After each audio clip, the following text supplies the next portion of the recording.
Hello friends, welcome back to our channel MK Academy. இன்றைக்கி நம்ம சர்தோசியில் ஒரு அட்வான்ஸ் ஸ்டிச் பற்றி பார்க்க போகிறோங்க. சர்தோசியில் நிறைய அட்வான்ஸ் ஸ்டிச்சஸ் முன்னாடி பார்த்தாச்சு. எம்போஸ்ட் ஸ்டிச் நம்ம பார்த்துருப்போம் இல்லையா? அதில் இன்றைக்கி லீஃப் ஸ்ட்ரக்சர் எப்படி போடுறது, லீஃப் வந்து நம்ம மாடிஃப் மாதிரி அதாவது புட்டாஸ் மாதிரி யூஸ் பண்ணுவோம். அதுவும் இல்லாமல் நம்ம ஃப்ளவருக்கு வந்து அந்த டிசைன்ஸ் லீஃப் மாதிரி நம்ம போட்டு ப்ராக்டிஸ் பண்ணிட்டோம் அப்படின்னா அதுக்கப்புறமா நம்ம எந்த ஃப்ளவர்னாலும் போடலாம்.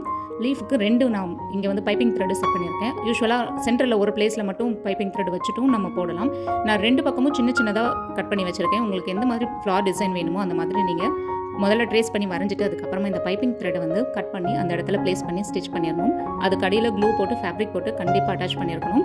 அப்போ தான் வந்து அது விலகி போகாது. நம்ம வந்து அடுத்தடுத்து ஸ்டிச்சஸ் போடுறப்பவும் ஈஸியாகவும் இருக்கும், ஸ்டிச் வந்து டிசைன் மாறாமல் இருக்கும்.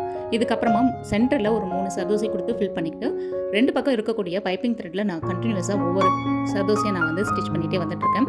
சர்தோசி பொறுத்தவரைக்கும் கட் பண்ணுறப்போ ரொம்ப கேர்ஃபுல்லாக கட் பண்ணணும். ஒரு சர்தோசி வந்து ரொம்ப லாங்காகவும் ஒன்று வந்து ரொம்ப ஷார்ட்டாகவும் கட் பண்ணிட்டோம் அப்படின்னா நம்ம போடுறப்போ சர்தோசியோட அந்த லைன் வந்து ஈவனாக இருக்காது, ஒரு இடத்துல தூக்கிட்டு இருக்கிற மாதிரி இருக்கும். ஸோ அப்போ டிசைனே வந்து பர்ஃபெக்ட் இல்லாத மாதிரி இருக்கும்.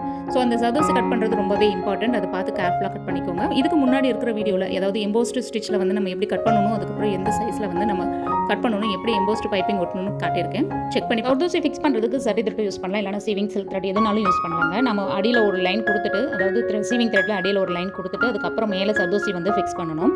இதே மாதிரி அட்வான்ஸ் ஸ்டிச்சஸ் வேறு டிஃப்ரெண்ட்டான ஸ்டிச்சஸ் கற்றுக்கணும் அப்படின்னா ஸ்க்ரீனில் தெரிய நம்பருக்கு வாட்ஸ்அப் பண்ணுங்கள். டிசைன் போடுறோம் அப்படின்னா சரி த்ரெட்டில் அவுட்லைன் கண்டிப்பாக முக்கியம்.